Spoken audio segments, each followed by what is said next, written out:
Tamaso ma jyotirgamaya mrityurma amritam gamaya. Om Shanti, Shanti, Shanti. O Mother, take us from unreal to real, ignorance to bliss, darkness to light of wisdom. Om, death to immortality. Peace, peace. Check. Check. Welcome everybody. Today is a very, very special day. Every day is special. God's day, every day is God's day. But still amongst the God's day, there are some days which are very, very special. And today is Easter Sunday. And this has been the end of the Holy Week. The Holy Week which started off with Jesus Christ. Today our intention is to share some of the wisdom of this, the speciality. Why should we do that? Let me just put this on.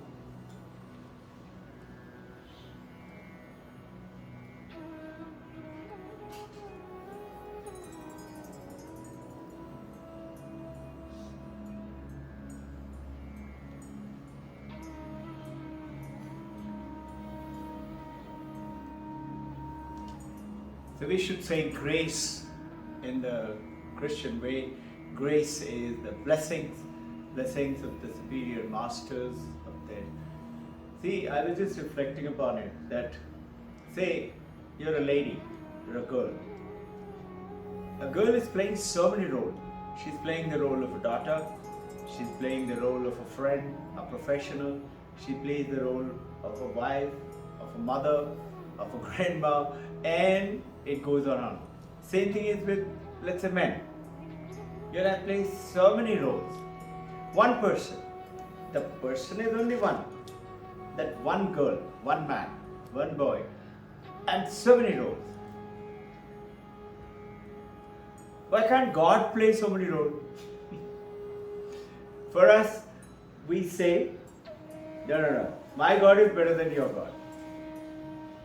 My Krishna is better than your Allah or your Christ, and or your Mahavir Jain or whatever way, whether it is avatars or incarnations or whichever way. Now, this is ignorance. This is because we are ignorant, we try to think that mine is better than yours.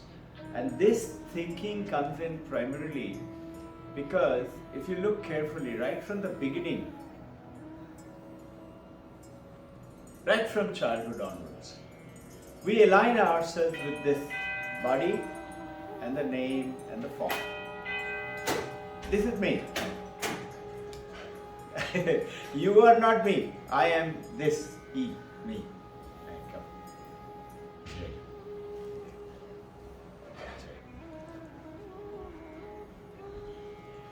And who is this me? Who is this me? Look carefully. Our alignment of that me is nothing else but one name, one form, one genetics, one specializations, and that's it. So the moment we do that, what we do not realize, we immediately limit ourselves. Otherwise, and we are infinite. Now the great wisdom, jewels of the great preachers and the messiahs, or the incarnated avatars, or as you say, Son of God, or the God Himself in cases of Krishna, or let's say Paramahamsa Ramakrishna or Ramana Maharshi, they say that the God Himself came down. Why is it that we are missing out the jewels from it? Because we are limiting ourselves. And this, the message from Jesus Christ, which we will concentrate on, focus on, and it's a huge topic. You can imagine the largest religion of the world today. No? And just see, a Jewish priest. You all know that from city of Nazareth went on to Bethlehem, where everybody knows about that, how he was born in the manger, how Mother Mary is the mother of the purified conception, immaculate conception is called, without the intervention of a man and a woman. And Mother Mary knew all along. And progressively Joseph knew, and the angels talked about it to the world. And this is how it started off. Today we'll concentrate on a little bit of teachings of Jesus Christ. We talk about a little bit of the Jesus Christ chose his very special people, like most teachers do. They select some exclusive. Normal teaching is for everyone. And there is some special teaching. That special teaching, he selects a place and he chooses it, gives it to them. And along with that, the fact of this Holy Week, what is it and how did it start, we will cover it. So start with the Holy Week. It starts off right from the Saturday, the Saturday before yesterday, and goes on to Sunday, and then Holy Monday, Holy Tuesday, and Holy Wednesday. The Wednesday before the Last Supper, which was the Thursday, which was 3 days back, which was the Last Supper. You all have heard about Last Supper. You've seen beautiful paintings of Michelangelo, Leonardo da Vinci. Before that, it's called the Wednesday, which is also called the Spy Day. And the Thursday before this Thursday is called a Maud Thursday. These are the Christian terms, and there are little explanations are given over there. And then after the Thursday comes the Good Friday. Some of you may be wondering, why do we need to know? Why? My Krishna is good enough, my Rama is good enough, my Allah is good enough. Where is the need? The message is very simple. Just think of it. You do not mind trying out, let's say, a British suit or a mod short and a sleeve like an American style. You do not mind wearing, let's say, a Punjabi kurta or a Bengali dhoti.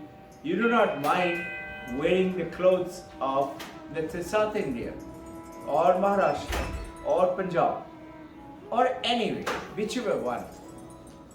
You love to. Hi, Pushpindu, come. Please come. Hi there. Come on.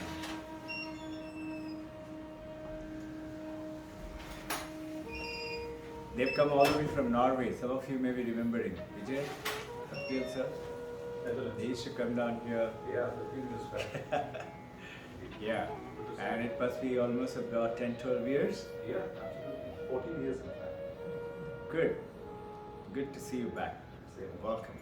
Thank you so much. So what we're talking about in very brief, today is the Easter Sunday, and we're talking about the holiness of this day.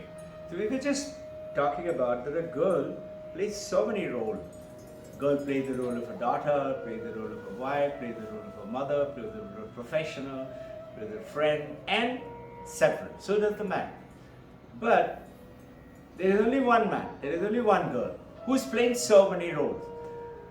And yet we have so much of discrimination of God playing only one religion. He is only Krishna, or he is only, let's say, a Divine Mother, Kali, or Durga, or no, other religions that God, it is only Jesus Christ, or it is only Muhammad who brought Allah's message to the world.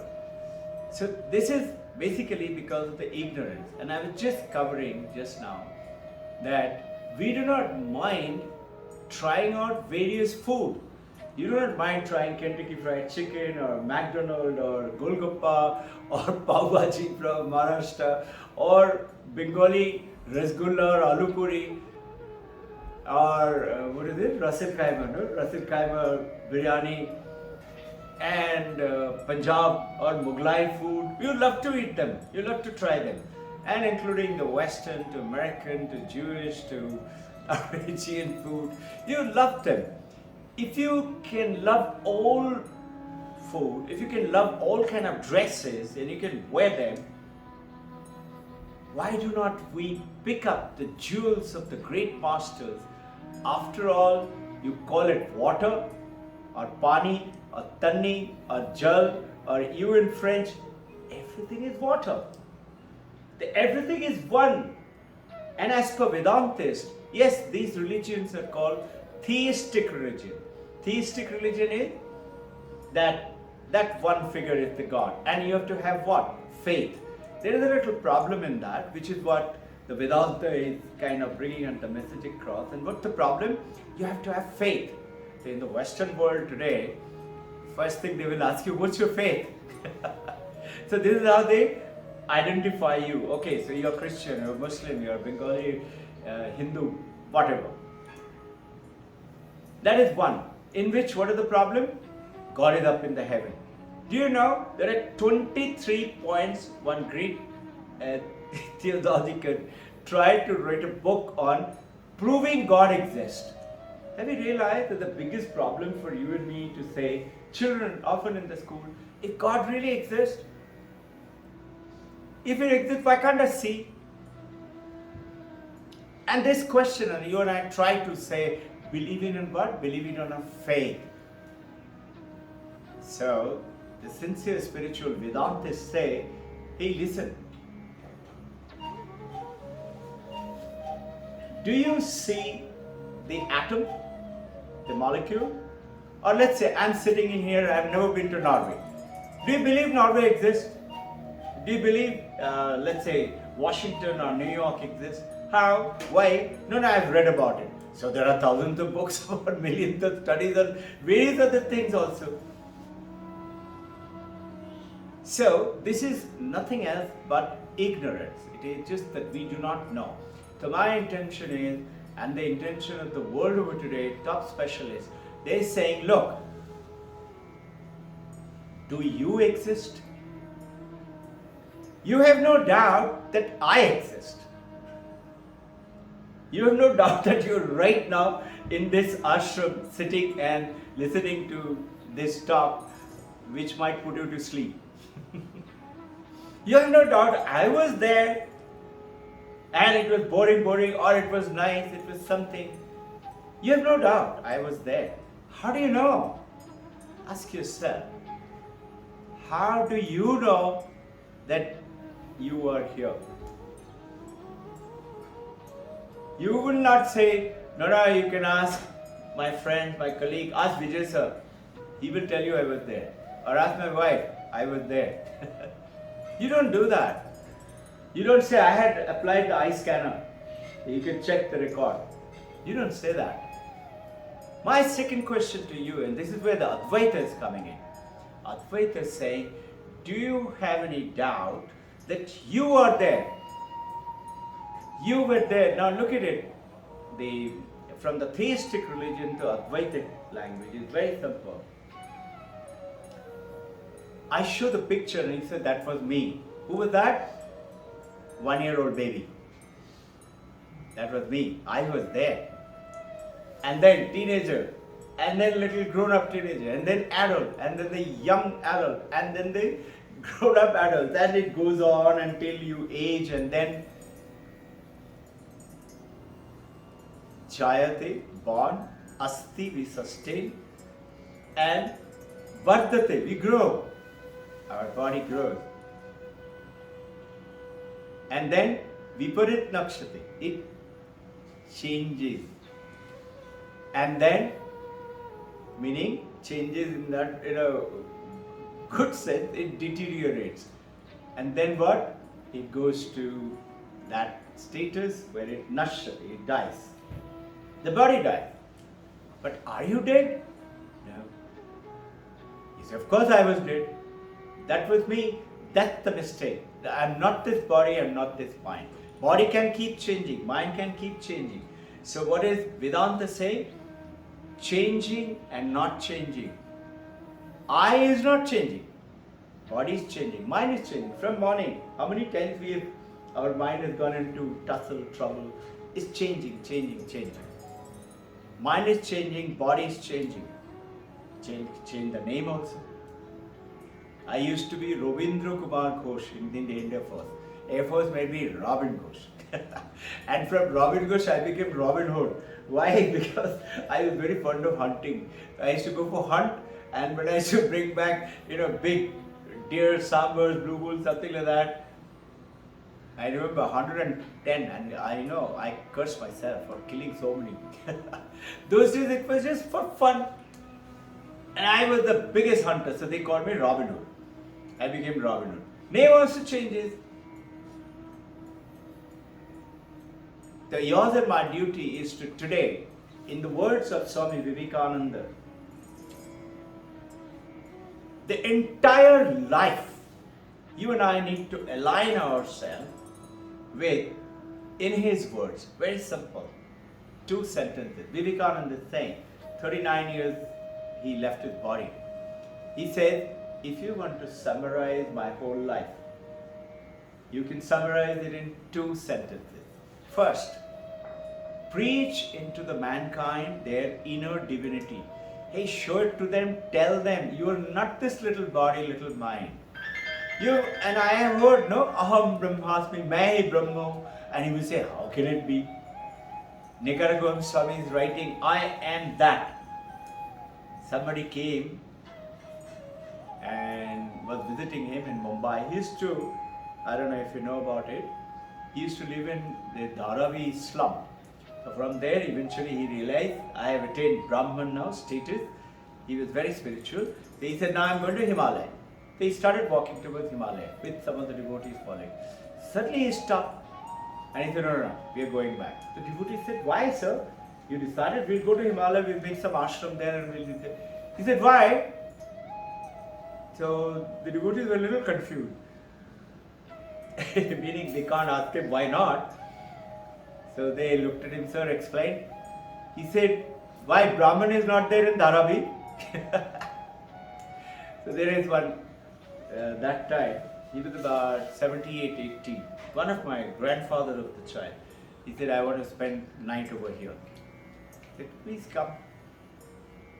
So we put him up in one of the beautiful bed. He said, no, I don't want to sleep there. I want to sleep in this room. I said, this room, then we have to put gadda and takya. He said, yeah, do that. I am comfortable. I said, okay. So we put the bed in such a way that his head in this place only. Head was there, feet was towards Babaji.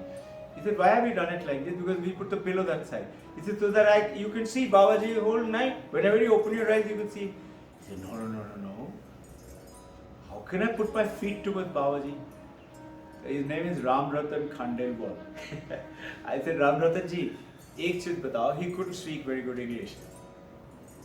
बाबाजी उस तरफ नहीं है, इधर नहीं है, उधर नहीं है. बाबाजी किधर नहीं है? Those of you who heard about very famous Lal Baba, he's in Nepal. Lal Baba was very known in Pashupatinath. He used to be there. So he came to Banaras. He was 350 years of age when he left his body. Okay? So they knew, they heard of him.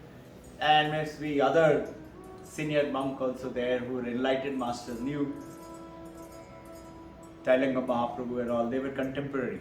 Tailanga Mahaprabhu also, 350 years he kept his body.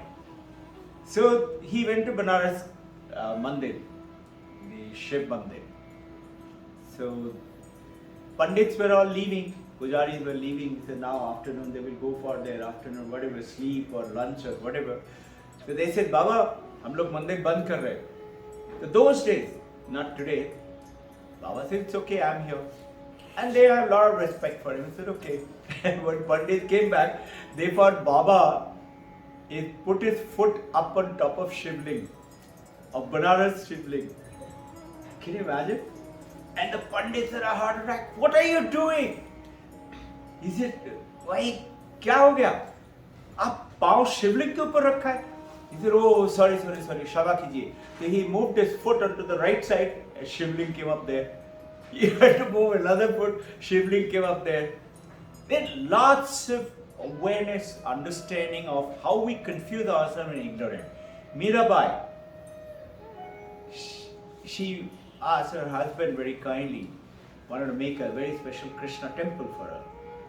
So she said one condition, my guru will inaugurate it. So husband said, okay. Guru inaugurating. Now who is Guru?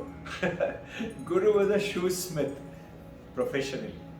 Enlightened master with shoesmith. So when Maharaj came to know, shoesmith is going to, he said, no, he is not even allowed to enter.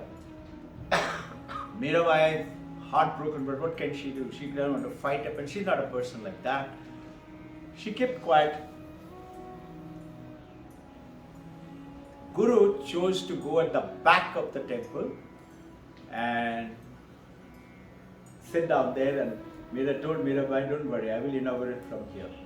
What happened? The Krishna statue turned to the other side. And Maharaj said, what is this? Lift it up and put it. They put it again it turned. So, this is what I'm trying to say. If we can try all kind of things, but why don't we pick up the jewels? Our intention today is to pick up some jewels of the Last Supper and the teachings of Jesus Christ. We will also couple it with a couple of our Vedantic understanding. So we have the Last Supper, Thursday, then the Good Friday, and then the Saturday is called the Anticipation Day or a Passover Day.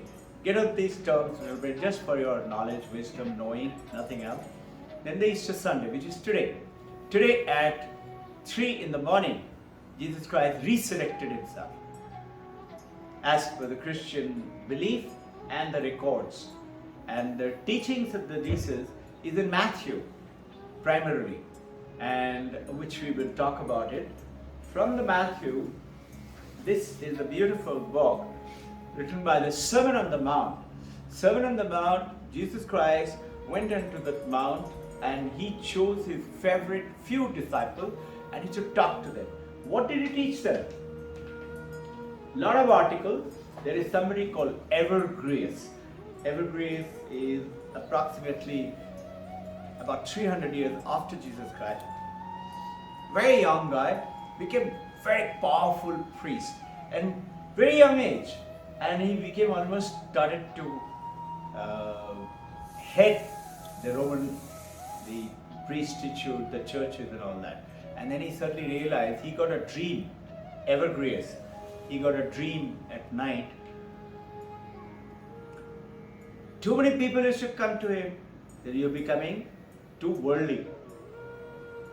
So he got up from his sleep and he immediately decided, I'm becoming worldly, I'll renounce everything. So he renounced and he went down to the next city where there was a very rich lady. Her name is Millennium.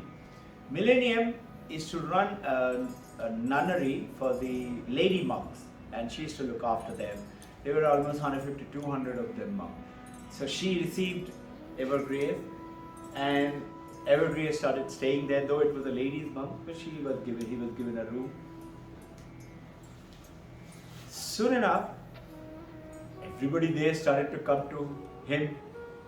So he realized, I'm again becoming famous. So he asked Melanie, what should I do? Melanie was quite senior and known for her wisdom. Melanie said, you go and live with the desert fathers. You all have heard about Jesus Christ went to desert and stayed there for 6 weeks.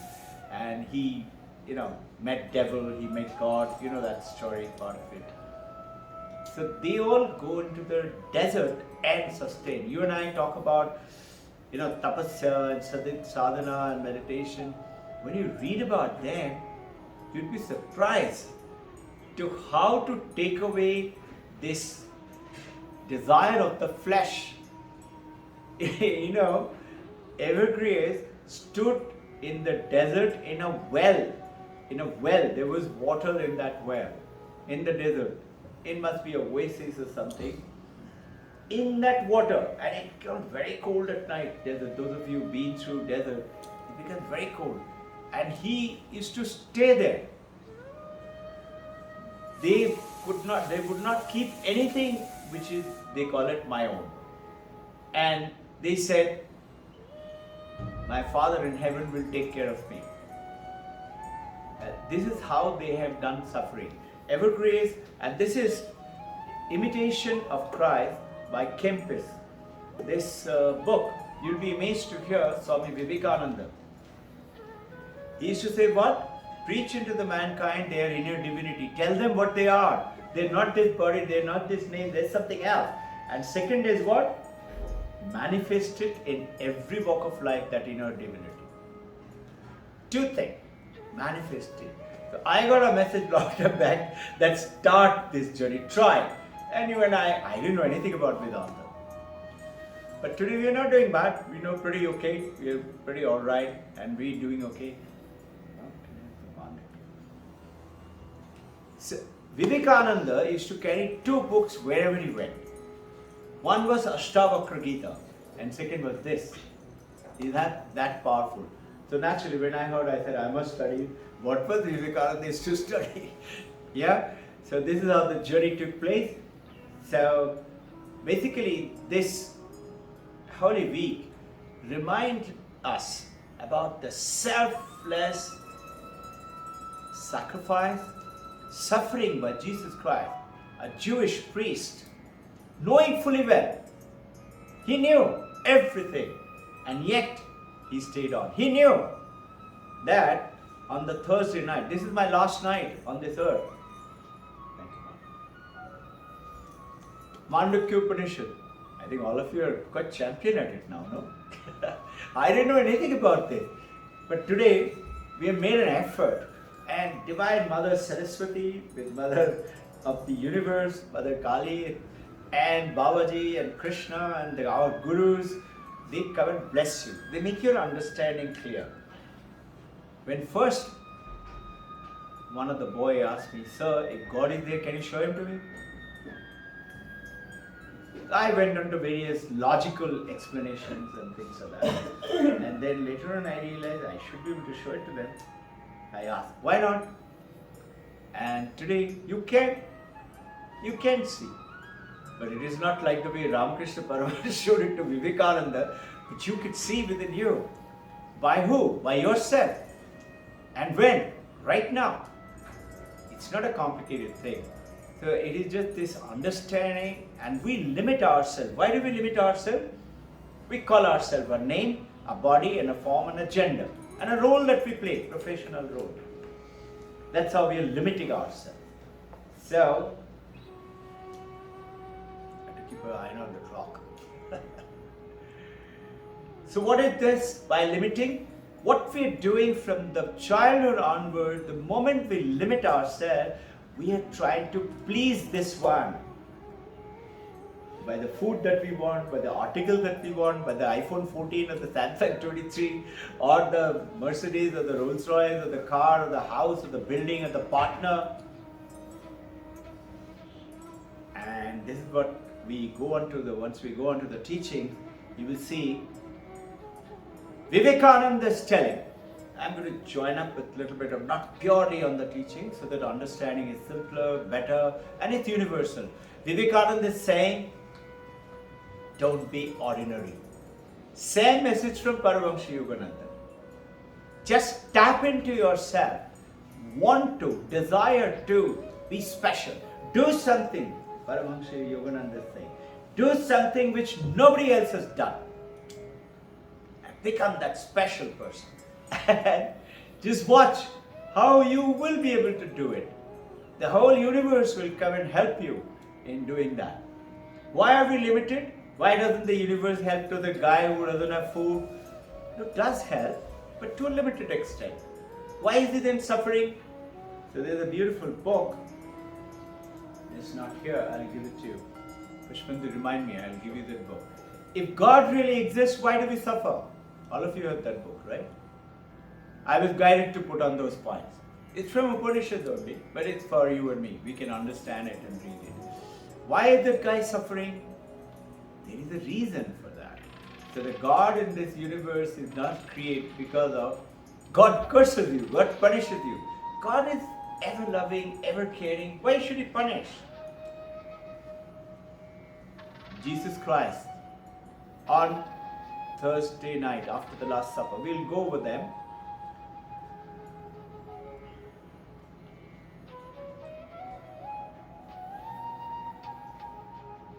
After the Last Supper. In the Last Supper, He talked to them about His teaching. Then He got up. He went to the one side of the cave. And these are all there. You can actually see that hall in Jerusalem. And in that hall, He went to one corner. He removed His outer robing. He only had around the waist. And He put on a towel around it and took a bowl of water. A bowl, and filled it with water. It's the same Jordan River water. And He brought it and He took the first disciple and He said, give me your feet. I want to wash your feet. I didn't know this till I started doing research on this. I've sent all of you. Did you all get it? Yeah? Okay, read it at your own time. Did you all get it? Yeah. Yep. Yeah? Read it. It's, I was so amazed reading about it, that such wealth in these religions. We don't know anything. We are monkeys, we have grown up so much, but we don't know that just in the neighboring state there is wonderful. So we should have everything of this universe and enjoy it. So He washed, and they were all surprised, disciple. And He is called the Lord and the Teacher.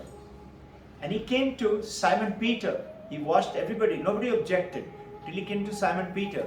In Simon Peter, when He came, Simon Peter said, no, Lord, I will never let you wash my feet. Jesus looked into him and He said, if you do not allow me to wash your feet, then you are not my disciple anymore. I have no right to bestow you with my powers. Simon said, if that be so, you wash my feet, you wash my hand, you wash my hair also. Jesus said, so whatever I am sharing with you today, take it as a story. Don't try to go into figures, names, dates and something like that. Just as a story. Jesus said, those who have taken bath and before coming here, their bodies are clean. Your body is very clean. Excepting for one amongst you is not clean. All are clean. So meaning, others' body, others' hand has not to be washed. Only the feet is good enough. So as He went past, Simon Peter says, who's that one? He said, he is the one who is going to deceive me. He said, who is that one? Who is that one? Jesus said, He comes back, he tells Simon, when I dip my bread in the wine and the person I give it to first, he will be eating my flesh and the blood, and he is the one who will deceive me. So Jesus puts on his clothes after washing all 12, and he comes back and he sits, he dips it and he gives it to Judah. And the story goes on. I will continue after this. I want you to understand, Freud, we talked about being religious. Why do we need religion? We're doing pretty okay, having fun, enjoying, and then okay, alright, we will grow old and die. So what? One day I have to die. This is a very famous ancient Vedantic time. There was a concept of people. You don't need religion, just enjoy your life. This is your last life. You need to get money, kill and get it, deceive and get it, cheat in and do it, whichever way, just enjoy your life. This was a tiny bit, Vedantic time, tiny bit of a group of people who used to live like that. So this is what most people think today. If you look carefully, that the biggest boring talk, if you start to talk, is talk about God. Immediately Everybody, oh my God, there he goes again. So what Vedanta is saying, alright, I'll talk about you. You are the most favorite topic of yourself. So what does Mandaka Upanishad say? You are awake right now? I hope so. You will go into dream sleep when you go to sleep. Sleep and dream. You will go into deep sleep when you will not know your body, your name, your form. You're in deep sleep. You are existing in these three. Jagrat or awakened, dream sleep or Swapna and Shushupti, deep sleep. Deep sleep is the time when your mind, body, name, everything vanishes. But look carefully. There was a British philosopher and a theologist had come down to Calcutta and gave a talk. And in which talk, lots of people came from around the world to attend that. One of the American, Vedantist American, but not a monk, he was a philosopher. He asked this, so you're talking about deep sleep. Tell me one thing, what exists in deep sleep? So this British philosopher said, nothing. There's empty, absolute void. So the American Vedantists say, do you know the difference between your philosophy and the Vedanta? Vedanta says, only you exist in your deep sleep. Which is this you? It's the fourth. There are the three. Jagrat, Swapna, Sushupti. Awaken, dream and deep sleep. There is fourth one. And that's called Turiya. Turiya means the fourth. That is what is always with us. And what is it? Notice how smartly Vedanta brings it across. Who is this always with you? You. So which is this you? So right now, you say, which is this me? Children also ask, what does that mean? And they tell me, can you hear me? Yes. Can you see me? See me? Yes. You can touch, you can taste that food? Yes. How? They say, with my eyes, with my ear. Vedanta is saying, alright, your eyes and ears are working perfectly okay, but you are unconscious. Can you see me? You are in?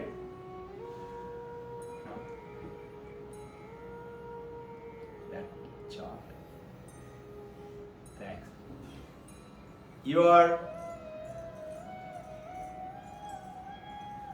You can see me, you can hear me with something. If you're unconscious, you can't. If I'm in coma, lying in the hospital, the whole world vanishes for me. If I'm been injected for an operation, the whole world vanishes for me. Then how are you seeing me?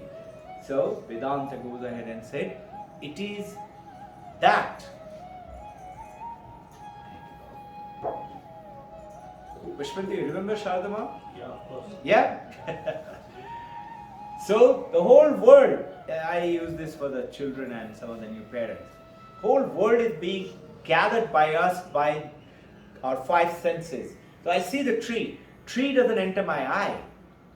Something, light falls on it, creates an image through the senses, through the body, into my optical lens, and through the brain. It sends it to the mind, tiny particles of electricity. How the image gets converted into electricity, till today Western world doesn't know. They say, don't worry, give us 20-30 years, we will tell you. After all, we discovered light, now we will tell you also how that happened. They will never find it. Why? Why they will never find it? Because they're trying to look for that which is this, C for consciousness. They're trying to look for it outside. And that consciousness is not out there, it's in here. You can never find it. You know the famous story of Mullah Nasiruddin. He is trying to search something on the ground under the lamp. So some villagers came and said, Mullah, what are you searching for? Let me help you. Mullah was a very hilarious guy, very friendly. I said, we'll help you. Tell me what you find searching for. He said, I lost my house key. He said, oh, okay. Tell me, where did you drop it? He said, I dropped it in my house. He said, then why are you searching for it here? He said, because there is light here. This is how what we are doing. We're searching for that sea for consciousness. What is consciousness? Taittiriya Upanishad says, Satyam Jnanam Anantam Brahman. That consciousness, Chetana, Chit, consciousness, is truth, is knowledge, is bliss. Truth, wisdom, bliss. And is Brahman. Brahman is the other name of Ishvara. Most of you are fully aware. That Ishvara is your consciousness. So you say, no, God is everywhere. How God is everywhere?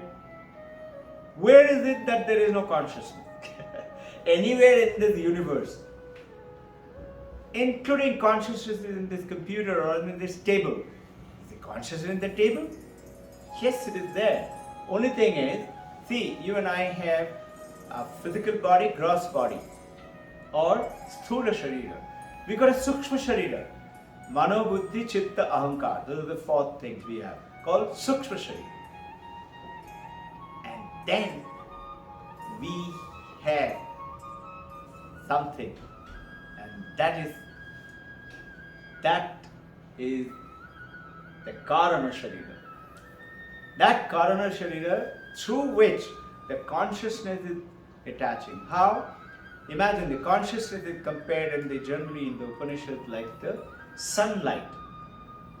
It is not the sunlight, it's much, much too powerful, and the sunlight is because of consciousness in the universe. But the sunlight falls on something dirty on the road. Does the sunlight get dirty? No. Sunlight falls on a pitcher of wine, whiskey. It doesn't get drunk. And it falls on a holy river, Ganga. It doesn't become holy. Sunlight ever detached. So is consciousness. So is you. You are not connected to your body, not to your mind.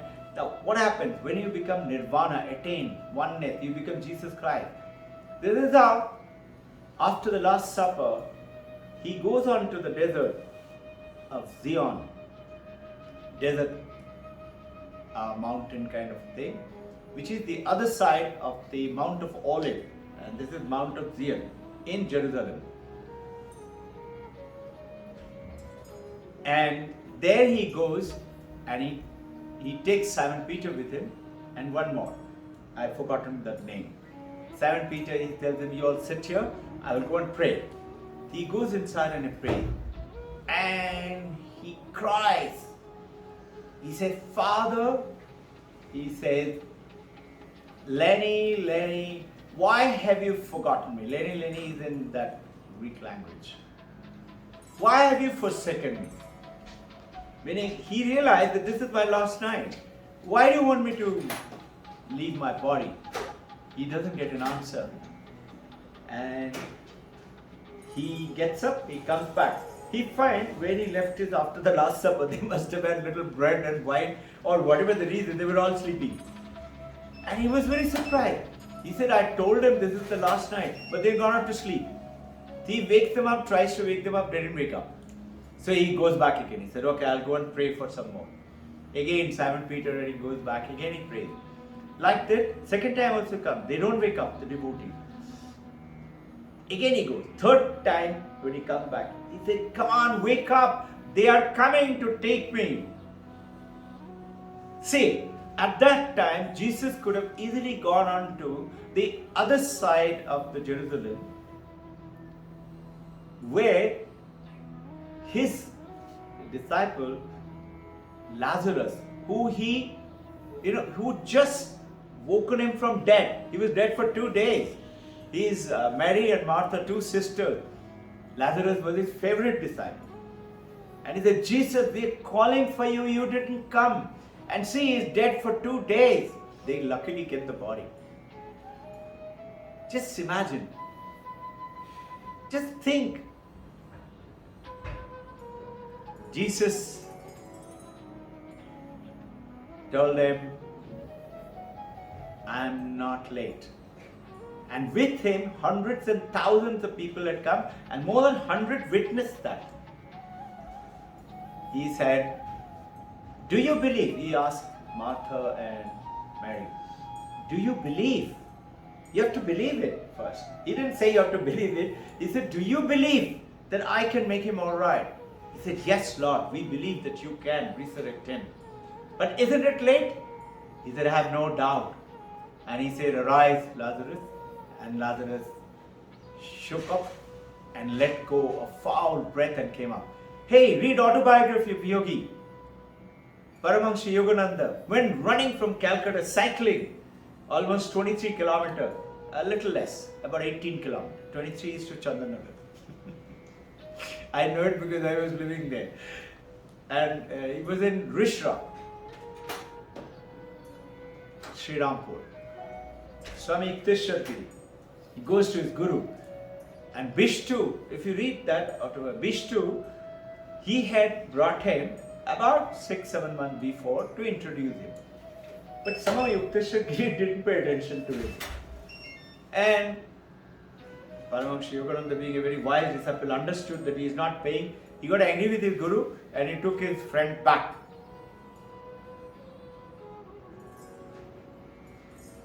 Bishtu was not too well. Paramahansa Yogananda brought him so the guru can cure him. But he didn't do anything. And Vishnu dies. He comes cycling down back again to Guru. What is it? I told you to save him. He is dead. So now Yukteswar Giri says, can you see that lamp? There was an oil lamp light. He said, bring that bottle. There was a small homeopathy bottle. You know, he was also a homeopath doctor. He said, bring one bottle, put a little bit of this oil, go and put it in his mouth. He said, what mouth? He is dead. Paramahansa Yogananda's own writing. He said, go and put it. He takes it, cycles back all the way that 18 kilometers and opens his mouth and puts it. And Vishnu sits up. He lived for another 50 years after that. So it is not just, we have in India, those of you interested, read Masters of Himalaya, Sri Ram, and read the Saints of India. There are 8 volumes. We have it up there. You will be amazed to hear what all. Trailaka Mahaprabhu is pictured here. There is a book with me about his. Only one book exists on Trailaka Mahaprabhu. What all he did, I shared with you sometime in the last week. So let's get on with the talk. Understand, if you do not make your life spiritualized and just live in the body and the mind and the name and the form and the 5 senses pleasure, this is what we're doing. We're trying to please this name, body, form all our life. And we are getting disappointed because we got desires and we got greed and we are wanting that and wanting this and not getting it sometimes. Then we are very angry with God. Hey, God didn't take a contract with you. Did he? That you live like this, then I will do this. Did we sign a form? Think for a second. Which part of your body, understand this, which part of your body have you created? Which part of your inner system, liver, the heart, the kidney, the nerve, the blood circulation system, you have helped in doing it? Which part of the world around you that you've done it yourself? You must have heard people go ahead and they eat. So they become flabby and then diabetic and then they say, I used to eat too much. You realized it now.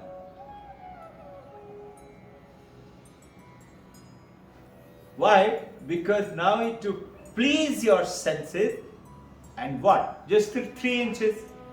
After these 3 inches from the tongue, the moment it goes inside the throat, you have no control on that food, what it does. Golgappa, very nice, love it. There's a lady, Sharada knows. I call her Golgappa mom. She loves to eat Golgappa. And she knows if she eats more than 3, 4, 5, she will have an upset stomach. But she'll still eat it. And next day will say, today I am not well, not coming to school. we know fully well it is not good for me, but I still do it. And this is what is the camels do. Do you know? Camels in the desert, you give them good vegetable grass, put them into nice lawn with tall grasses, elephant grass, they will not eat it. They will go to bawal tree. You know this, in the desert, there's very thorny bush. It grows to not very tall, it's about that height, about 10, 12, 15 feet high. They go there, it has got big thorns, 2 inches, 1 inch long thorn, very sharp. It will eat them. And because of the thorn, it lacerates their tongue and the gum and the cheek, and they taste the blood also, their own blood, and they love the taste. There's a beautiful Vedantic tale. A dog chews on the bone and put the bone, they dig it up and put it under the ground, and sometimes it gets against the desire, it takes it out. Bone is long buried, totally dried up, there's nothing in it, but it keeps chewing. And now what happened, the bone lacerates the dog's mouth and the gum, and it starts to bleed. And God says, very tasty. Dog says, very tasty bone. Whose blood is tasting his own blood? Whose blood is camel doing? It's the same thing. So, we have a freedom of choice. If our moral obligation, and this is called the essence of the 4 yogas, Karma Yoga, Raja Yoga, Bhakti Yoga, and Jnana Yoga. Jnana Yoga is the karma that we are talking about. So, the Holy Week, where it happened, how did it happen? I've written that. I haven't written it. Mother wrote it through my head, but it's really beautiful. The more I read it, and I said, wow, I didn't know anything of this. Something beautiful. Read it at your own time, pace, make it your own. And this is what Vivekananda is saying. Reach into the mankind, their inner divinity, and manifest it into every walk of life. Utilize that, share it with people, awaken them, make them wake up. And this is the journey that you and I have to. Both of you see if you can, before come visit our school, come and bless the children. Yeah? Okay. So, the King, Jesus Christ, they used to come from the city of Caesarea to Jerusalem, and they have to travel for 4 days through mountain, desert, wild road, and it was quite hostile. But they will come to Jerusalem. And Jesus Christ also loved Jerusalem. He also knew inside that this is the place where I am going to leave my down body. He knew it. See, he could have easily gone up to Lazarus that night, on the Thursday night, and hid himself there. Nobody would find him because he had thousands of disciples there. But he stood there. Simon Peter asked him, Jesus, why don't we go away? You're saying. He said, no, I have to meet Judah. I have to allow him to complete his work. And he told, after his 3rd time prayer to God, he said, God, that is that Lenny, if you think this is what it has to be done, let thy will be done. And this is what you heard this term often, let thy will be done. And he said, okay, if this is what I'm supposed to do, okay, and he took it. Now, that is the city of Galilee, and from the Bethlehem, raised the dead, Lazarus, death in the city of, that was the Bethany, that was the name of the city where, opposite side, other side of the mountain. It's just about maybe 6 kilometers or something. They could have easily fled, gone there. Hundreds and thousands followed him. Jesus came into the city on the back of a donkey. But he didn't come back of a donkey just like a traveler. He came like the king. And everybody said, he is the teacher, he is the Son of God, and he is the King of Jews, King of Jerusalem. And that is where the trouble started. And that is, I told you, the Mount of Olives. And when he stepped onto it, they say that the Mount of Olives split into two, one east, one west. And they have some beautiful descriptions, those of you.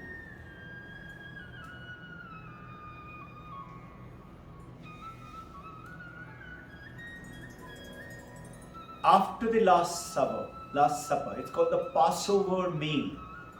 It took Passover, the Good Friday.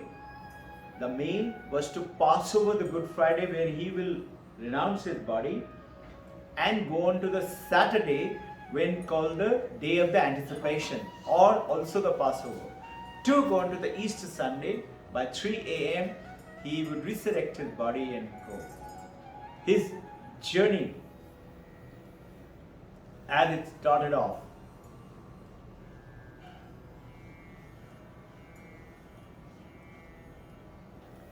I talked to you all about the Evergrace. Question is, Evergrace is saying, Evergrace, one of the very famous disciples, he's saying, fix your mind on God. How do you fix your mind on God? That's the biggest problem, no? You sit still and try to think of it.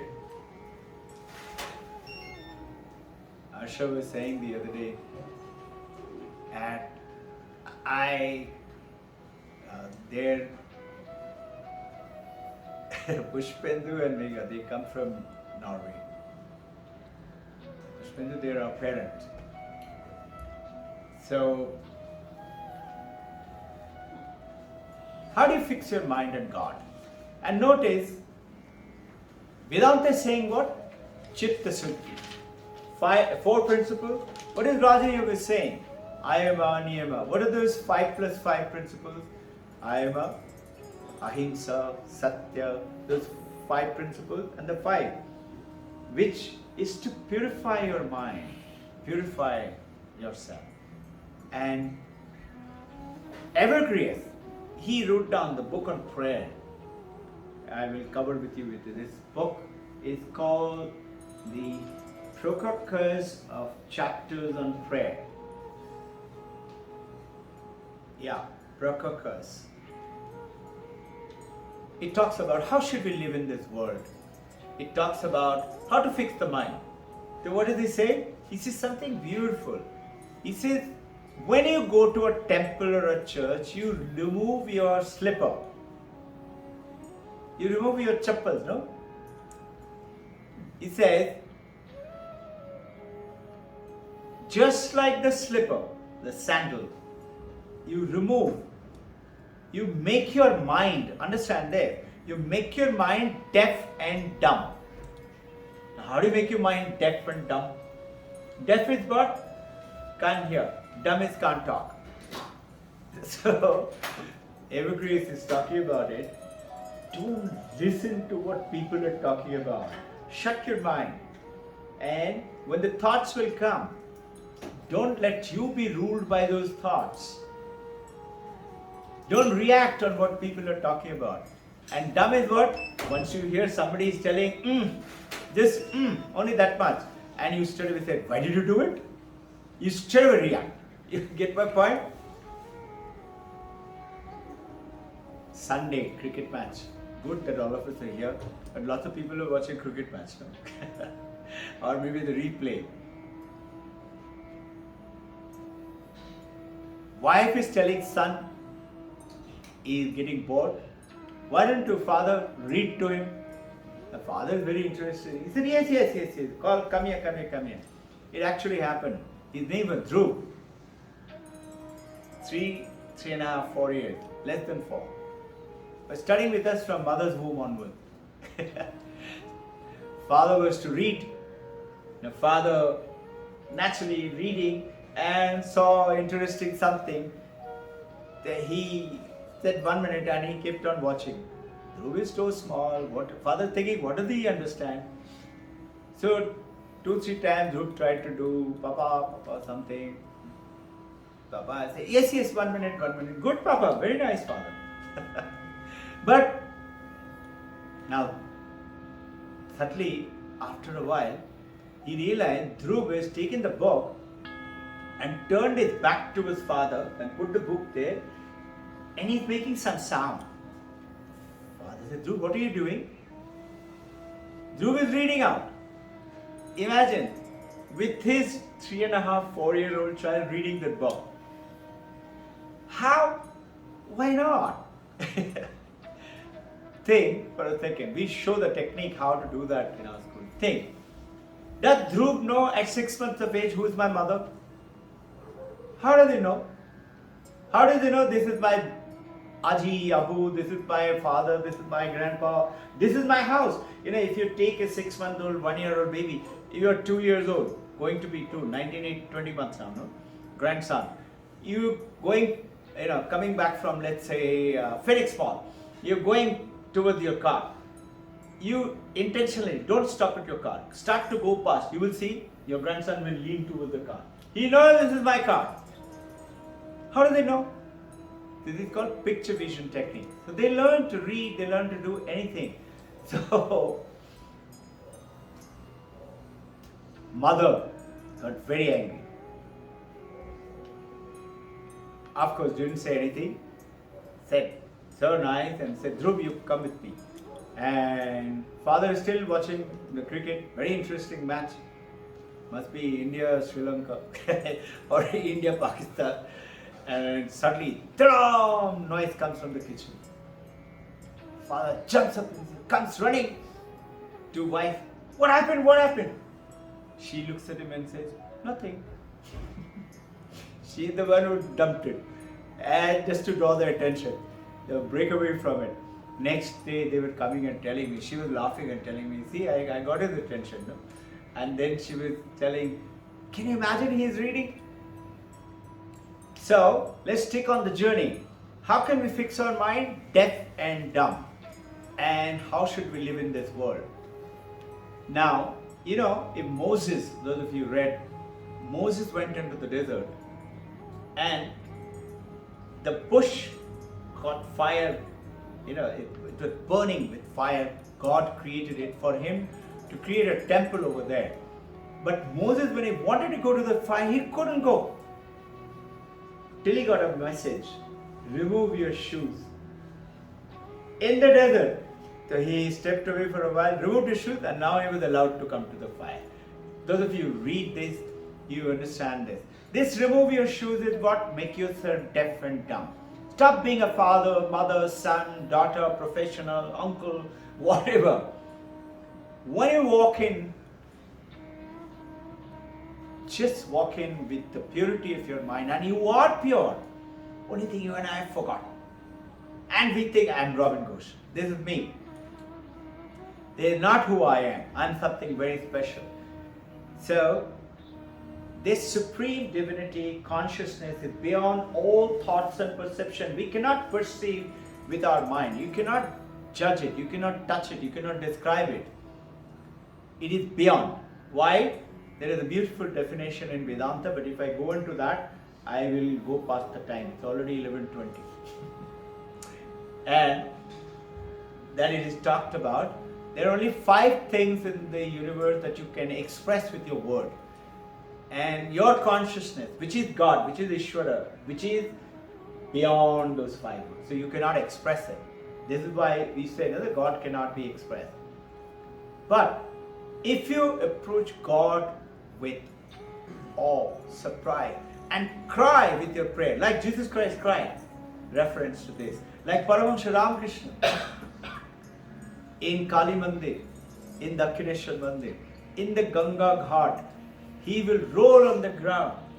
He will roll on the ground of the temple ground. If you've been to the temple, it's a hard ground, hard stone. And summertime is very hot. You can't walk barefoot. My feet are very tough. Forget about Shada ma'am. Her feet. We both used to walk, but somehow we used to really, it was terrible. Very hot. And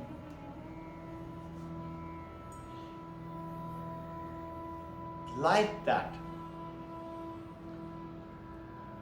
Ramakrishna Paramahamsa is rolling in that ground, and the stone sharp edges and the ganges, the pebbles, is tearing his cheek, and he's saying, Mother, Mother, one more day has gone. I have not seen you.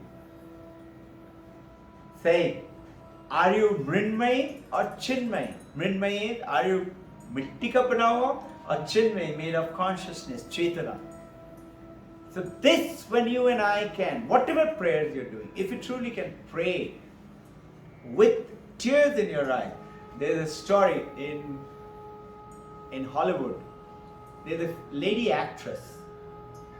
She was a Hollywood actress. Used to come to Vedanta Ashram. So Swami Ashokananda, he was talking about this statement: 3 days if you can cry for God, you will see God. Ramakrishna Paramahamsa's word. So she said, really? I can cry, no problem. I can cry like that. She's an actress, no? She'll go, I'm going to try it out. She goes and tries it out and comes back next week Sunday, and he says, Swamiji, what is this? I cried and cried for 3 continuous days, nothing happened. So Ashokananda says, I didn't know how to answer her, honestly. So when he visited next time to India, he went to Velur Math. Those days his telephones and all were not there. And Velur Math, and he met Swami Bhajanananda, who was then the president of Ramakrishna Mission. He asked, and this who's talking about it happened to hear it, this answer, this transmission between the two. What should I have said to her? The Swami Bhajanananda says, see, this crying is not an acting cry.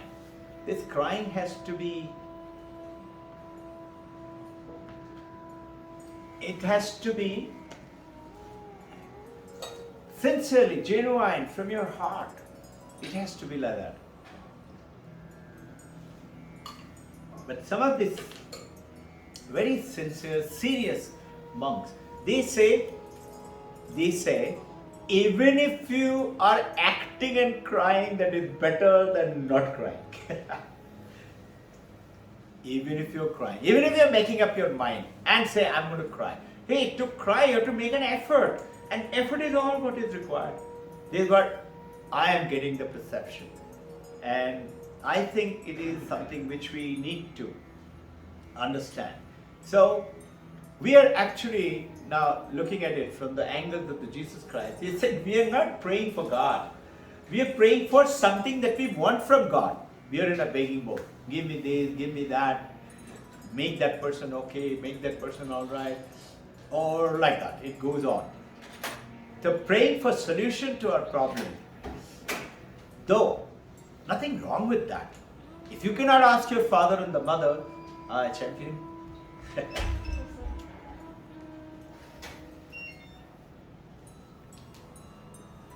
A beautiful statement. It's a philosophical understanding. You're going over a bridge. Okay? Crossing the river. Do you make your house on the bridge? What a funny thought, though. But you notice, this world is supposed to be, as per Vedanta, is the bridge through which we cross over. But we make our house here, and we don't want to leave this, and we cry when somebody leaves this house, this bridge. Now, this world is a bridge through which we have to transform from our past karma filled with impurities to a purified. And the journey is the journey. It's not the goal. If you're going to Mumbai, you're taking the expressway. You don't sit down on the expressway. There's a beautiful poem. It goes on to say, please remind me when I'm traveling to my home. Home is going over the bridge. If I sit down on the dirt and start to play with the dirt, that is playing with this earth, tell me, remind me that I have a home waiting for me. So this is the message that you and I need to understand. All it needs is to be passed over. Because Very simple. It will not be comfortable to stay here. All kind of problems and sufferings will come. So what does it mean? Vivekananda is saying very simple. What is the answer now? Might sound confusing, might sound too idealistic, too philosophical. No. It's very simple. Vivekananda said, if you run away by leaving your home into the mountains and Himalayas, remember this statement? Try to go there and live in the cave and pray for God, and I'm going to realize God. Vivekananda says, you have missed the boat. And if you stay at home and plunge in headlong and live in the family life and enjoying and whatever sexual enjoyments to money and property and etc., you too have missed the boat. Now what should I do? I can't go to the mountain and do. I cannot stay here and do. What should I do? Vivekananda says, defy your life. D-E-F-I, meaning divinize. Whatever you're doing. Can I see God in my champion wife, Divine Mother Sharadama? Can you see God in your husband, in your son, in the poor, in the plant, in the beggar, in the dog? And this is what Sai Baba is saying, no? You go to Sai Baba temple, what does it say? He's talking about Shraddha and Saburi. All of you have read it. Imagine, respect. What? To everything, to everyone. Including that guy who comes and says, ek paisa de do. These days they don't say paisa. They say 10 rupees de do. If you give them 2 rupees, they will make faces. No, in front of Phoenix Mall I've seen. You have to give them higher money. It happened to me once, this Koregaon Park to that bridge which goes on, what is that bridge called? The bridge goes on to the airport road. It's got a name. That bridge. Just ahead of that on the left hand side of the big mountain is Shiva's temple. So they had a Rudraksha Mela. So I was getting interested in Rudraksha at that time. Long time back. Close to 25, 30 years back. So we went up.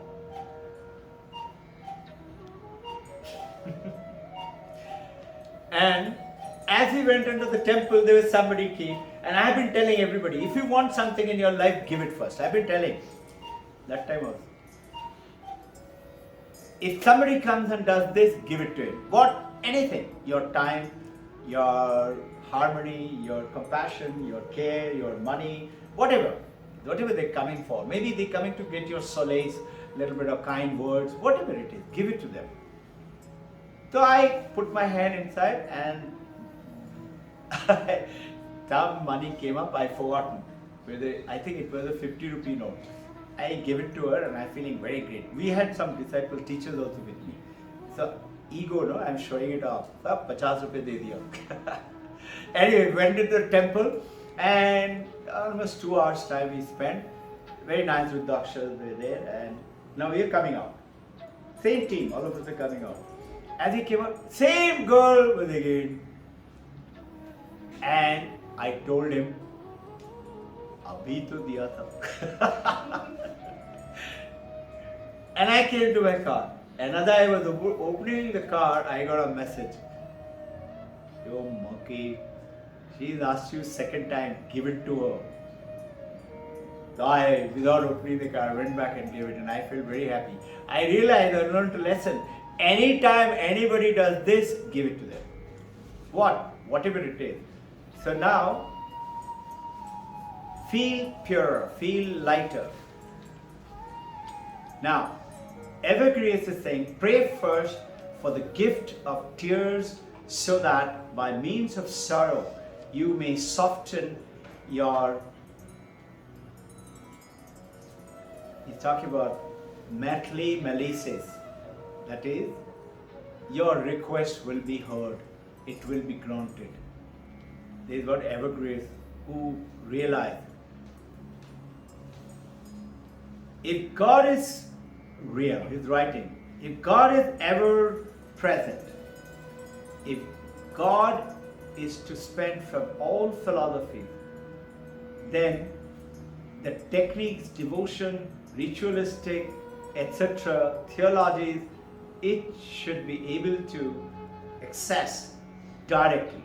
If A exists, you should be able to directly. God, you should be able to see it right now, here. Just by the desire of the purity of your heart and God, to purify. How do we do all this?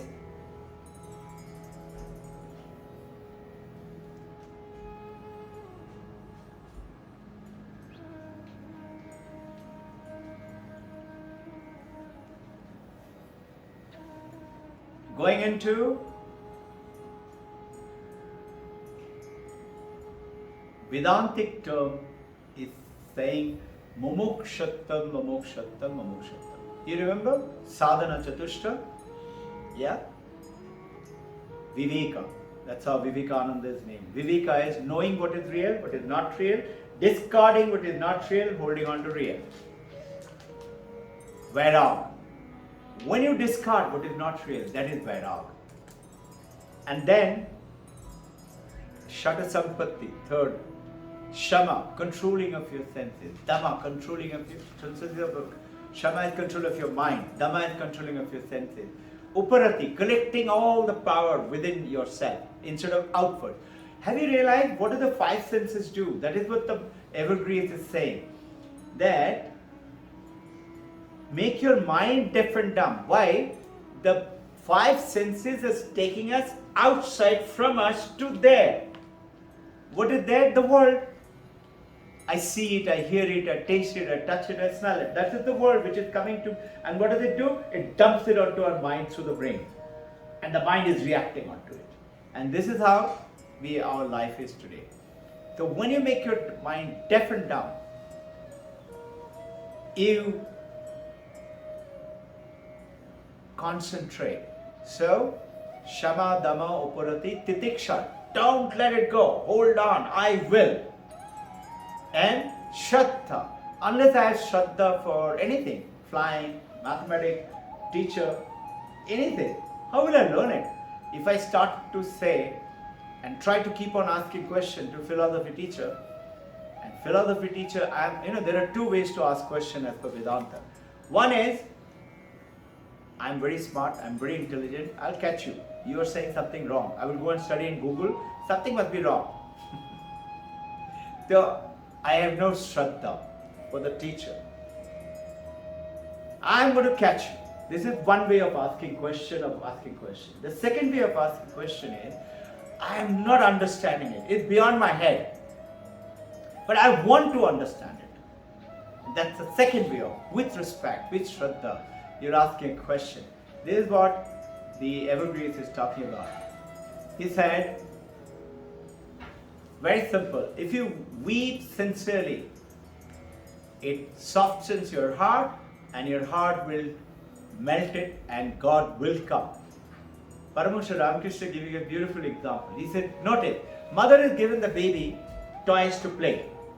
Young baby, 1 year, 2 year old. And mother is doing house chores. If the baby is playing, mommy once in a while, mommy's heart is there, mind is there, looking at it all the time. Mommy is very happy, peaceful. She's continuing to do her work. She's not coming in all the time, mera baby doing. But if the baby throws away the toys and howls, mother will come running. Mother will leave everything. Whether cooking or washing or whatever it is, she'll come charging. He said, if you do that kind of a crime, why won't it?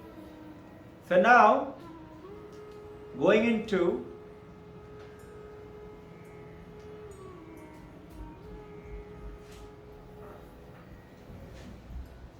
dumb is don't speak with your tongue, don't speak with your mind. Sometimes we don't speak, we don't say it. Like, I know everything, I understand. And we just say, this is it. Now, I will quickly get on to, what Jesus Christ did in just next 10-15 minutes.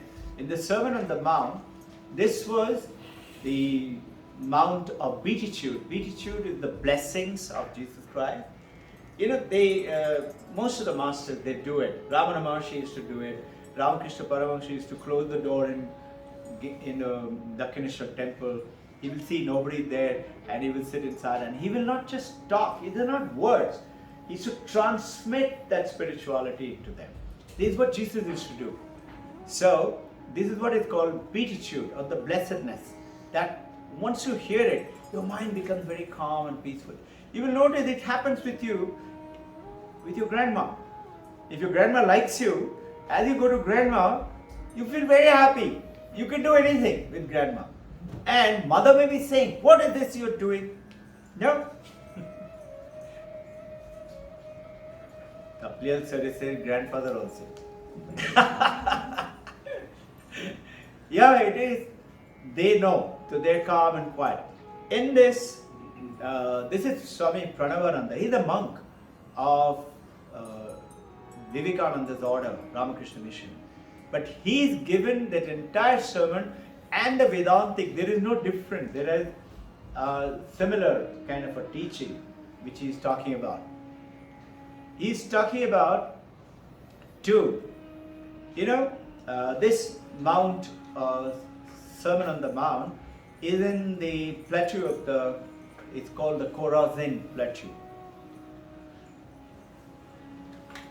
Here, purpose of the Sermon on the Mount. Vedantic belief is to bring heaven on earth and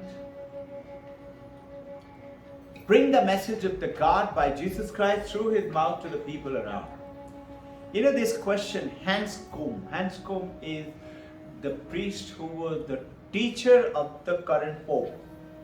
Hans Kuhn, this is current I'm talking about. He says, no, these teachings, and the church says it is only meant for those few apostles who is supposed to become future Pope or something. It's not for everybody.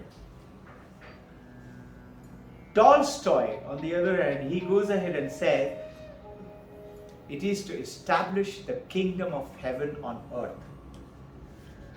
These are the gents I was talking about. The other thing, we don't mind eating all kind of food of this country, of the world. We don't mind trying out all kind of clothes. There was a lovely clothes. We went to Norway and there, in the beach, Shadabam and Ida and all, they wore some beautiful dresses. They put on those dresses and they took photographs. We love to put on and try them out and all that. No? And we take photographs for future memory. Why is it we are so allergic if there is another religion is coming in? We said, I've become impure now. So, basically, Vedanta says that the great teachings of the Masters is to realize God which is within you. Discover yourself. Now, I'll give you 2-3 teachings. I have about 20 minutes left. Blessed are those who are pure in heart, for they shall see God. Those who are pure in heart. If you look carefully, Patanjali Yoga Sutra is talking about bringing in purity. Ayama, niyama. This purity in heart needs to be brought in, is to be established. If we can do that, there is one gentleman went off to Himalaya from Delhi, and he was interested in religion, but he goes to find a guru. Swami Sarvapriyananda is saying, he says, whenever I come to India, as you know, he is the head of which Vivekananda started in Manhattan, New York. He is the head of the Vedanta ashram there. He said, I meet quite often lots of Westerners. So I asked them, so what are you doing in India? And he's a Bengali Indian and he's very fond of these principles. And they said, so we are coming in search of spirituality.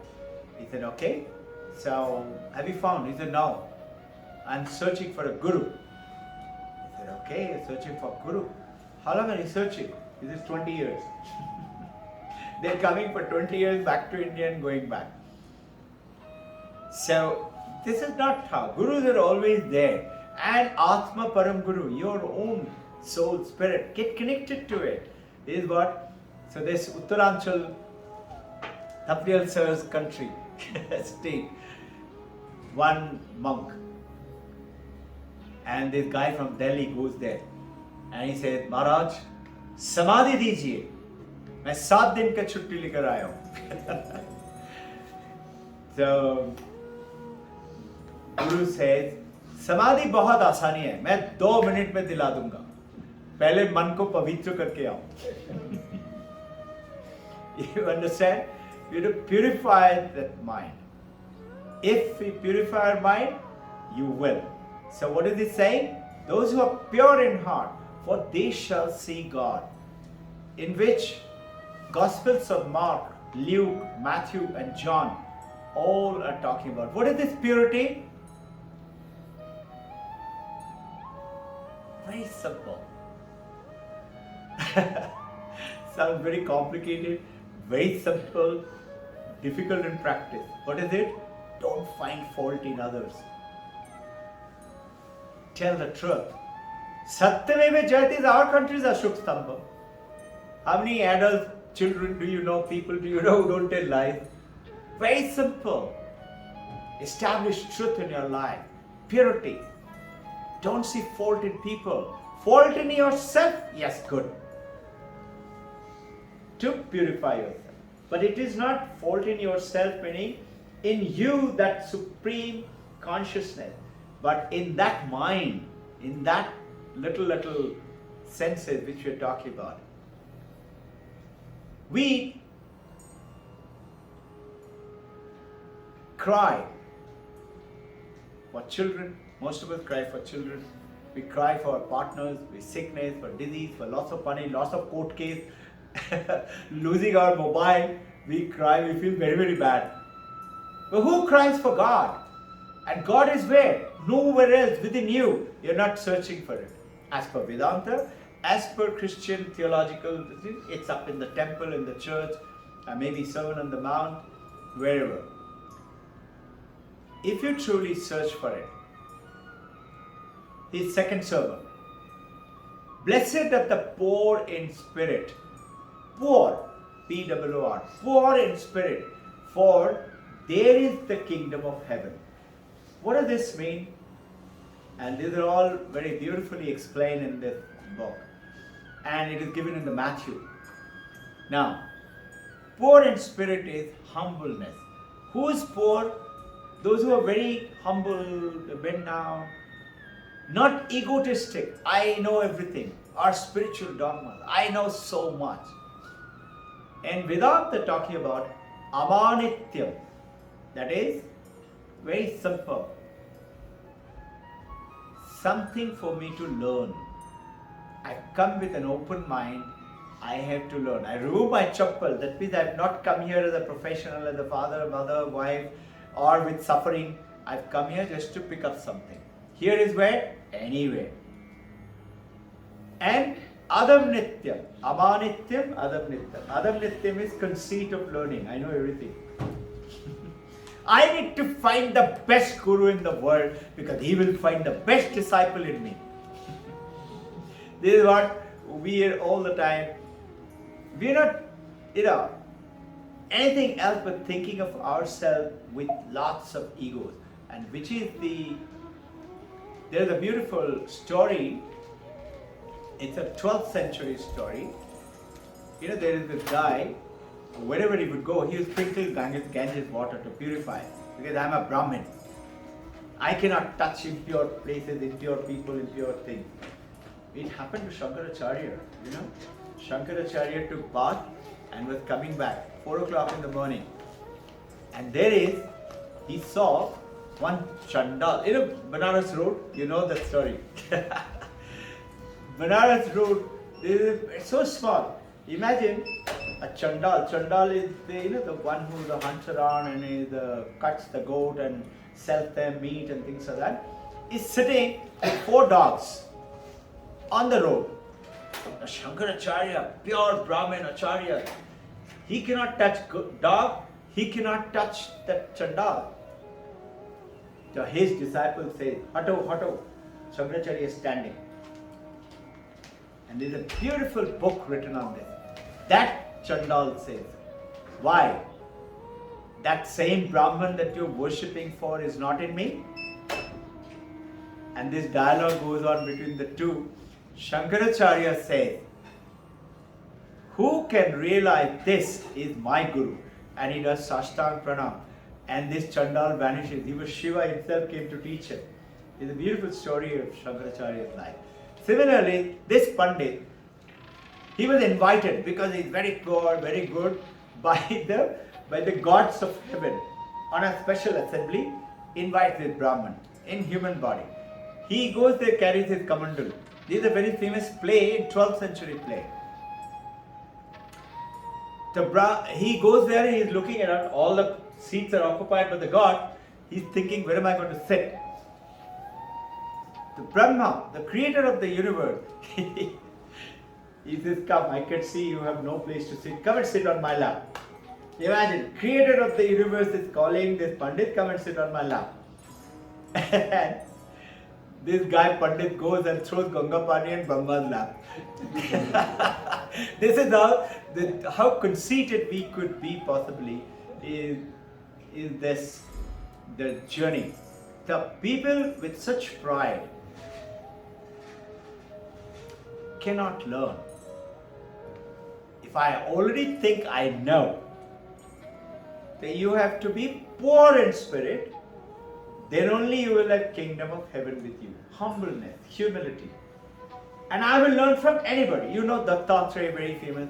He had 32 gurus, including a little bumblebee, including a caterpillar, became a metamorphosis, became a butterfly. He said, if a caterpillar can become a butterfly, why not me?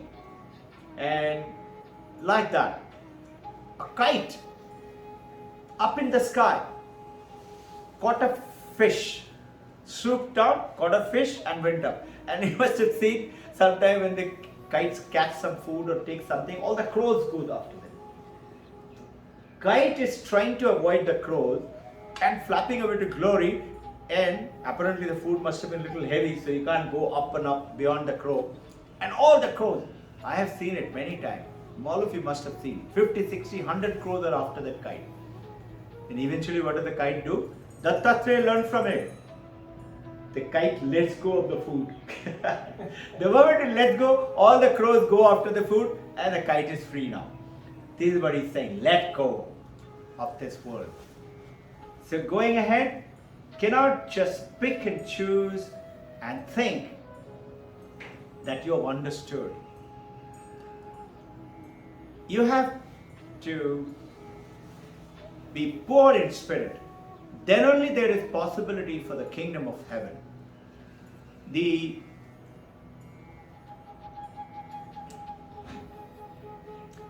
tend to show off. Some people doing meditation, not here, I'm not asking you. You will see they are meditating, and when you're supposed to be meditating, you're supposed to be bliss, no? Happiness. I'm talking about in big temples, ashram, Belur Math, sitting with a smile in their face. This is show off the religion. Showing off religion doesn't. You be silent, you be calm, you withdraw within yourself. And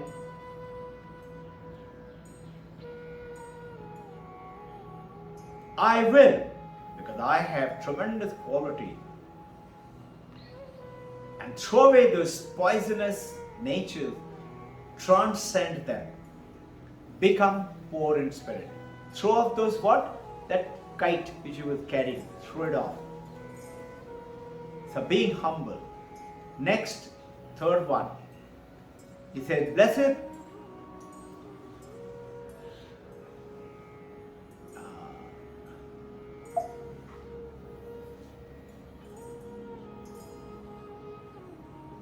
is a beautiful story of a Zen master. An American guy comes to Japan and wants to learn Zen meditation. He sits down on the table. He said, teach me meditation. The master starts to teach him some concept. He said, I have already read them. Then he started to teach another concept. He said, I have been to India, I'm just coming from there, I have studied them also. I don't know if you all know, Zenism went from India and formed from the Buddhists, right? So the Zen master said, okay, let's have a tea ceremony. he put the tea, this little cup and ceremony. We have attended one with a lady.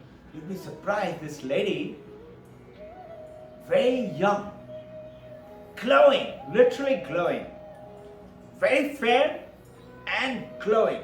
And she never walked. She used to do like this, remember? Running from there to there like that, there to there like that. And we sat down, we were having tea ceremony. So I asked her, I didn't know this at that time.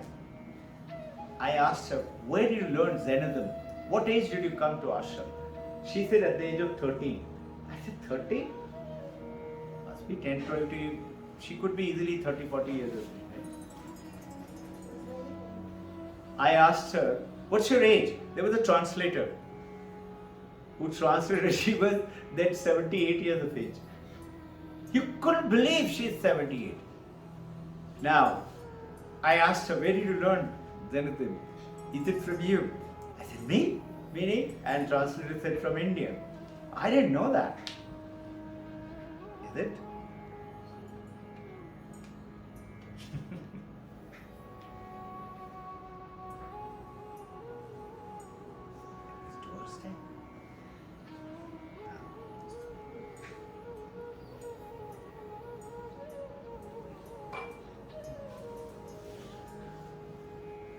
I would like to share with you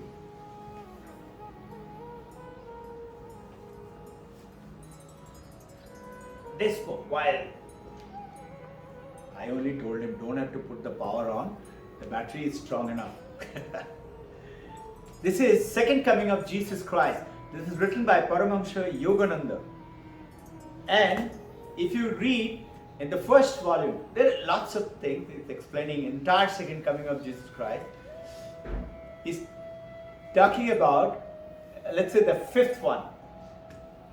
He says, Jesus Christ, his sojourn in India. Did you all know that Jesus Christ came to India? I may have spoken to some of you.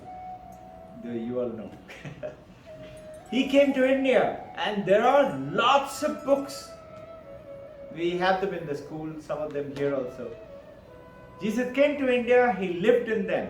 And Jesus Christ is saying what we are talking about here, which Paramahamsa Yogananda is writing in this book, is this book, by the way, is not available in India. I managed to get it in LA, in Mount Washington. There, the Hollywood, they had in that library. This hardcover copy is not available in India. India has got the same thing, but little different cover. It's not as rich as this one is.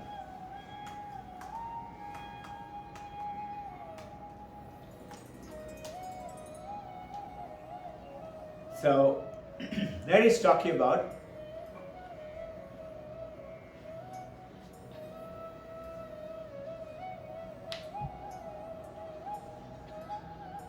if you have faith, you shall receive God. Jesus Christ is saying, talking about the same thing.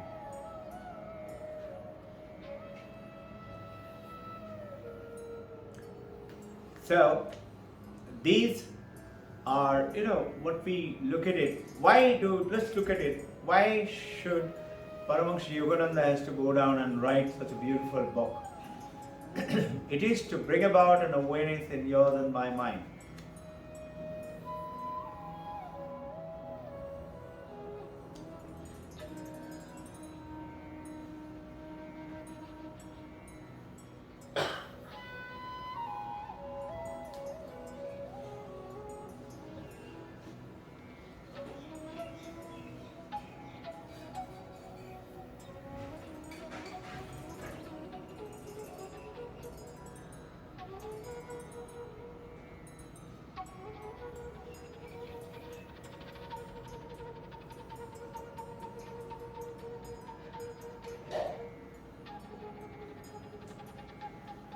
Something is very interesting. There are quite a few of them, 7 of them.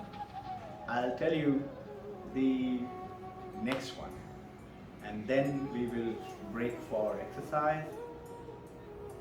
So, the Zen master started pouring tea The American gentleman devotee is listening. They have the small, just about 1 inch, 1.5 inch, less than 2 inch tall, small table.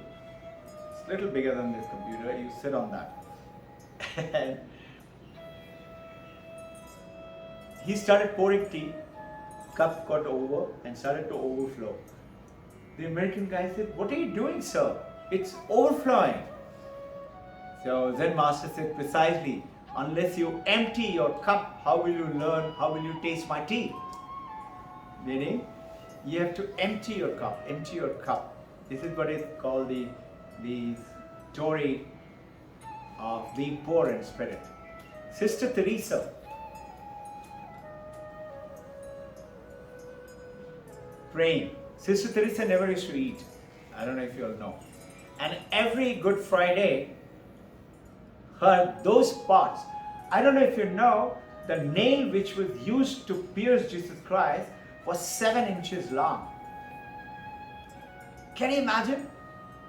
And the way they tormented him, and as he was taken through the passage, those whole passages there available to you. You can today see it very easily, those of you interested in. Look at the pain. I was last 3 days, I was actually just going through it again and again to see what pain he suffered. And he said, what? After the third prayer on the Zion mountain, he said, "So you want me to be the lamb," meaning sacrificial lamb. He said, "You want me to sacrifice and the blood of mine is to flow for what? The sin of the people, to be purified with that blood." Sister Teresa, she was praying. And every Friday it will happen and it will heal by itself by Easter Sunday. She is known to be, she never ate. So Sister Teresa was praying and she suddenly found that somebody very beautiful looking, somebody standing in front of him, white robe. So Sister Teresa asked this body, "Who are you?" To this person asked Sister Teresa, "Who are you?" So Sister Teresa says, "I am Teresa of Jesus." "Who are you?" He said, "I am Jesus of Teresa." The beautiful understanding is going on. So, how could that kind of a love be extinguished? Sufi poet is saying, "When I die and go, even the grass on my grave should quiver, reflecting on it is you who is the wind coming to caress me." This kind of feeling which goes into. See, we as human beings, we remember lots of people in our life, but they fade away. They go away from our memory.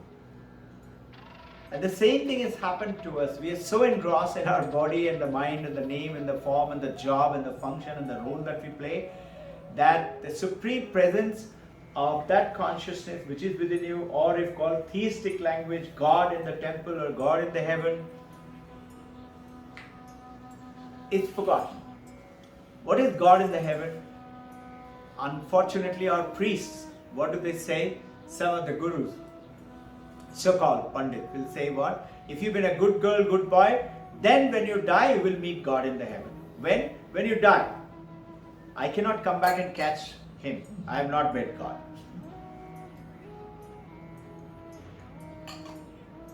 Whereas Vedanta is saying, hey, you can realize him right now, here, this moment, this time itself.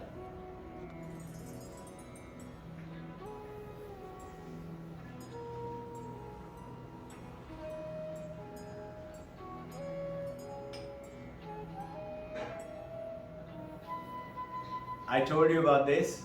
Blessed are those who mourn, for they shall be comforted. If you truly mourn, you will receive comfort. Truly mourn.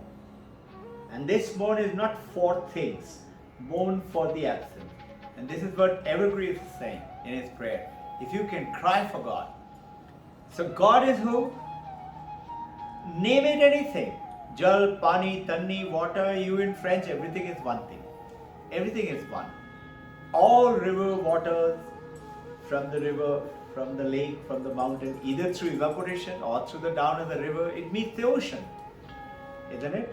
I don't know if you'll read this. It is there in World Book Encyclopedia, W volume.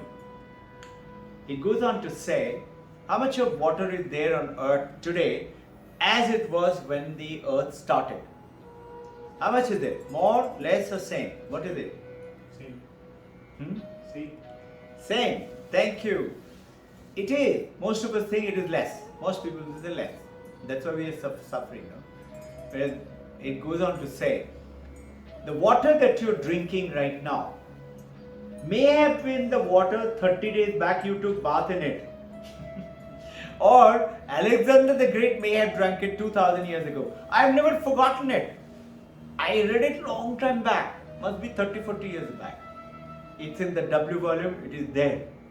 So like that, if you take on, I will just read out his others, and next week Sunday we will cover the rest of them. Blessed are they who hunger and thirst after righteousness, for they shall be filled. This righteousness is purity, being pure. If you do that, then you shall be filled. That emptiness will be covered up. Blessed are the merciful. Those who are kind and merciful to the poor, to the weak, to the elders, to the one who needs comforting. You will receive that mercy. Blessed are the pure in heart. This we are covered. They shall see God. Blessed are the peacemakers, for they shall be called the children of God. Those who create peace around, wherever they are. I am supposed to tell truth. Somebody comes and tells me, am I looking pretty? Am I looking handsome? And supposing she is not or he is not, I am not supposed to say. So what is the rule? Rule is very simple. Satyam vada, Shankaracharya's word. Tell the truth. And he says, Priyam vada, don't speak harsh truth. And apriyam satyam mavada. So what should you do? Just smile. Don't have to say anything. Don't worry. The person who is asking will get the message. Supposing you don't want to say, blessed are those who are persecuted for righteousness' sake, for there is the kingdom of heaven.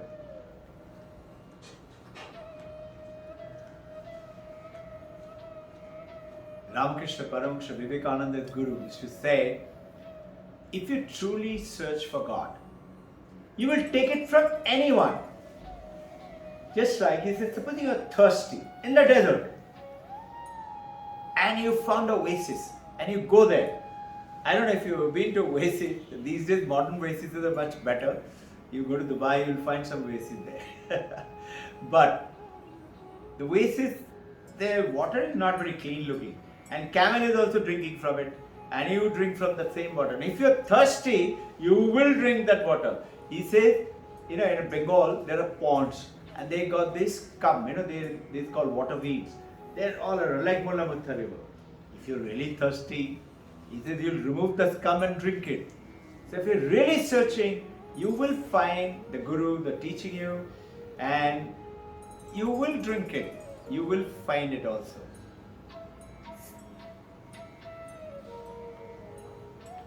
We'll close it now and continue with our exercises, and then we will do meditation on Jesus Christ today. Okay?